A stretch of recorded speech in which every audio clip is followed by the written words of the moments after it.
سلامونه. د هلته دلته په نوې ګڼه کې په زړه پورې ویډیوګانې لرو، خو پیل د سمندر له غاړې کوو. لمر، شګې او ساړه څښاک، خو یو شی نه تر سترګو کېږي، هغه عمومي تشنابونه دي. که تاسو کله د تشناب اړتیا درلوده او ځای نه و، نو ښایي له دې کسانو سره خواخوږي ولرئ. د استرالیا په ادلېد کې خلکو خپل کمودونه له ځانه سره واخیستل او د سمندر غاړې ته په لاریون ولاړل.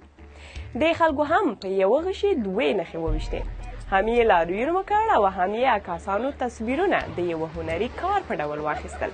دې ته وایي عقل.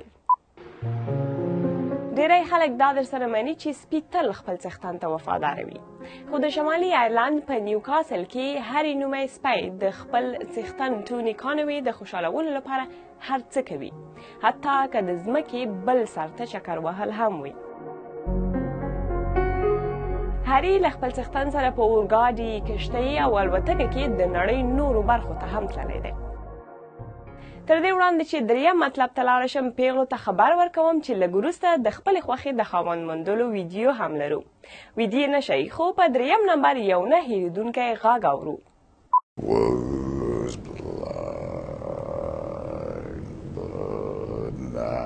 دا غږ لرونکی به در وپېژنم. نوم یې دی تیم سټورم او دغه قضاوت یې پر تاسو.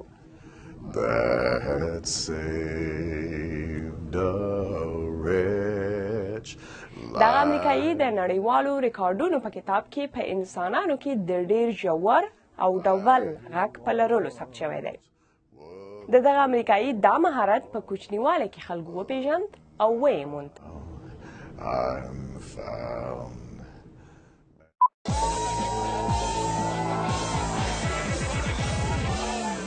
که د موټر چلولو شوق لرئ او هغه هم غواړئ چې په دومره چټکۍ یې وچلوئ چې څوک مو نه موټر او نه تاسو وګوري، نو پراخ سړکونه پرېږدئ. په کور کې دننه د خځلو ډبلي ته پام وکړئ.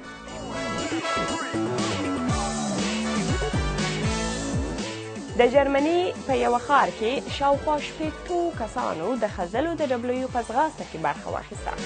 که تاسو هم همداسې سیالي غواړئ، نو د ګټونکي نصیحت درته دا دی چې پر مځکه پښه مه ږدئ، منل او نه منل پر تاسو. او په اول نمبر داسې مطلب لرو چې د ښځو لپاره دی، هغه چې لا واده نه لري. په سړو که بده لګیږي نه دې ورته ګوري، که یې ګورئ وروسته به بیا شکایت نه کوئ. پیغلو که مو لا تر اوسه د خپلې خوښې سړی نه وي موندلی، هغه چې د خوبونو د شهزاده غوندې هیڅ عیب نه لري، نو یوازې نه یاست. په اوکراین کې 5 په قلم جوړې ښکلې پیغلې منتظره دي چې د خیالونو او ارمانونو ځوان به پیدا کوي چې په هر حساب سم وي. دا کار د یوه اوکرایني ولس له کاناډایي هنرمند کار دی چې دغه ننداره یې جوړه کړې ده.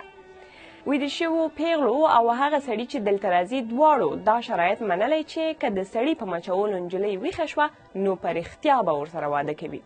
خو ډېر سړي د دې ناهیلي شوي هغه غوندې تش لاس کور ته ستانه شول. د دې اونۍ هلته دلته هم دومره وه، خو پام مو وي چې په BBC پښتو ټیکي کام کې نورې ډېرې ویډیوګانې هم لیدلی شئ. د خدای په امان.